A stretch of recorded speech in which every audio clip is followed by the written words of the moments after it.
Hello दोस्तों, आपका बहुत बहुत स्वागत है बायो आर्काइव्स के इस लेटेस्ट वीडियो में। इस लेटेस्ट वीडियो में मैं आपके साथ शेयर करने वाला हूँ हमारे भारत के प्राइम मिनिस्टर नरेंद्र मोदी की बायोग्राफी के बारे में। तो बिना और वक्त जाया करते हुए मैं इस वीडियो की शुरुआत करता हूँ। तो दोस्तों प्लीज इस वीडियो को एंड तक देखकर एंजॉय करें और इस चैनल के बेल आइकन को जरूर प्रेस करें। नरेंद्र दामोदर दास मोदी का जन्म 17 सितंबर 1950 को वडनगर में एक गुजराती हिंदू फैमिली में दामोदर दास मूलचंद मोदी और हीराबेन मोदी के घर हुआ था। अपने 6 सिबलिंग्स में से वे तीसरे बच्चे हैं। मोदी जी मोदगंची तेली कम्युनिटी से बिलोंग करते हैं। मोदी जी ने बचपन में अपने पिताजी के साथ वडनगर रेलवे स्टेशन पर टी शॉप पे काम करना शुरू किया। मोदी जी ने अपनी हायर सेकेंडरी एजुकेशन वडनगर से 1967 में कंप्लीट की। जब मोदी जी 8 साल के थे तब उन्होंने राष्ट्रीय स्वयंसेवक संघ आरएसएस की लोकल शाखा में अपनी ट्रेनिंग शुरू की। आरएसएस में ट्रेनिंग के दौरान मोदी जी की मुलाकात वसंत गजेंद्र घाटकर और नतनलाल जागदा से हुई थी,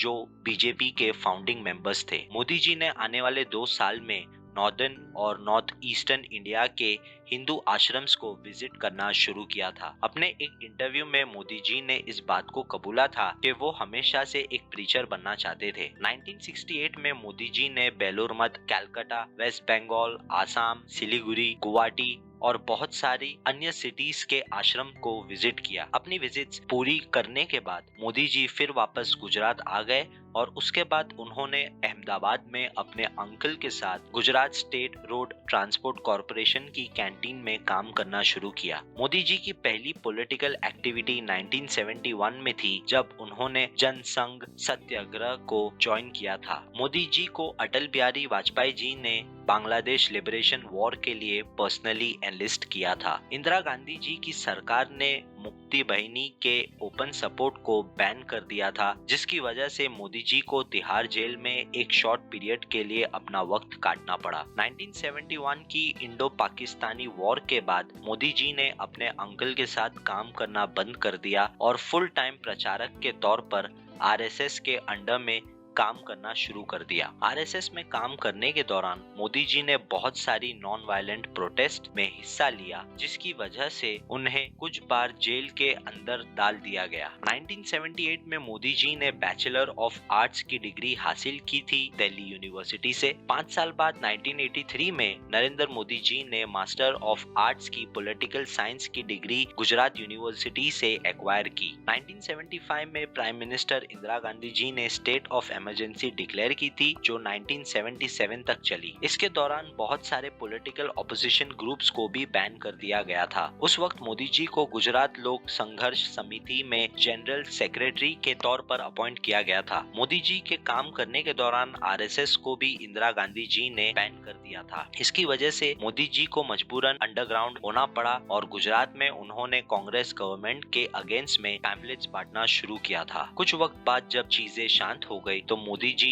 1979 में फिर से दिल्ली गए आरएसएस के लिए काम करने। 1985 में आरएसएस ने मोदी जी को बीजेपी को असिस्ट करने के लिए गुजरात वापस भेजा। उस दौरान बीजेपी के प्रेसिडेंट एल.के. अडवाणी थे। बीजेपी में काम करने के दौरान मोदी जी ने एल.के. अडवाणी जी की रामरथ यात्रा, मुरली मनोहर जोशी की एकता यात्रा को ऑर्गेनाइज करने में बहुत मदद की। मोदी जी के काम से खुश होने के बाद बीजेपी के सीनियर पॉलिटिशियंस ने उन्हें बीजेपी के नेशनल सेक्रेटरी की पद ऑफर की और उन्हें न्यू दिल्ली पार्टी की रिस्पॉन्सिबिलिटी को संभालने के लिए भेजा। 2001 में केशव भाई पटेल के ऊपर बहुत सारे एलिगेशंस जैसे abuse of power, corruption of poor administration लगाए गए थे। एल.के. अडवाणी केशु भाई को ऑस्ट्रेसाइज नहीं करना चाहते थे, इसीलिए मोदी जी को केशु भाई पटेल के डेप्यूटी चीफ मिनिस्टर की पदवी ऑफर की गई थी, जिसे उन्होंने रिजेक्ट कर दी। 3 अक्टूबर 2001 को नरेंद्र मोदी ने केशु भाई को as a chief minister of Gujarat replace किया। इसके बाद मोदी जी ने गुजरात के लिए बहुत सारे डेवलपमेंट प्रोजेक्ट्स को शुरू किया।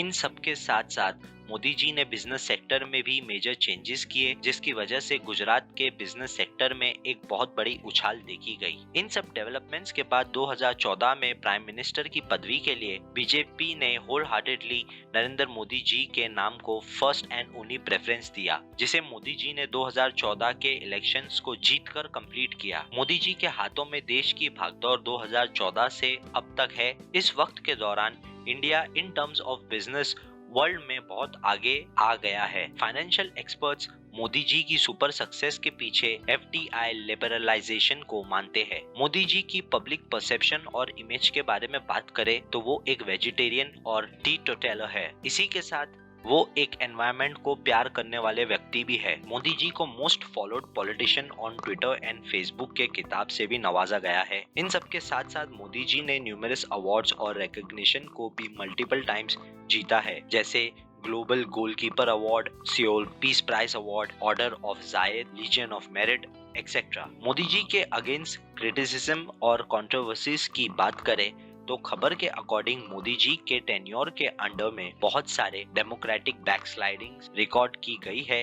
इन सब के साथ सिटीजनशिप अमेंडमेंट एक्ट और एब्रोगेशन ऑफ आर्टिकल 370 NRC की वजह से पूरे देश में बहुत सारी प्रोटेस्ट हो चुकी है। विकिपीडिया के एक फीचर्ड आर्टिकल के according Narendra Modi engineered a political realignment towards right-wing politics and his alleged role during the 2002 Gujarat riots cited as evidence of an exclusionary social agenda भी पोस्ट किया गया है। एक फ्रेंच नॉन प्रॉफिट और non governmental organization Reporters Without Borders ने 2021 में नरेंद्र मोदी को as a predator cited किया था for curbing press freedom in India since 2014। जनवरी 2023 में BBC की documentary India the Modi question को भी बीजेपी गवर्नमेंट ने बैन कर दिया था for some very confidential reasons. तो दोस्तों, नरेंद्र मोदी जी की बायोग्राफी यहीं पर समाप्त होती है। अगर आपको वीडियो पसंद आया हो तो इसे लाइक करें, शेयर करें, कमेंट करें। और रिसेंटली मैंने अपने चैनल वेल्थलिटिकल पर मोदी जी की 2022 की नेटवर्थ के वीडियो को भी अपलोड किया है, तो प्लीज उस वीडियो को भी जरूर देखें, एंजॉय करें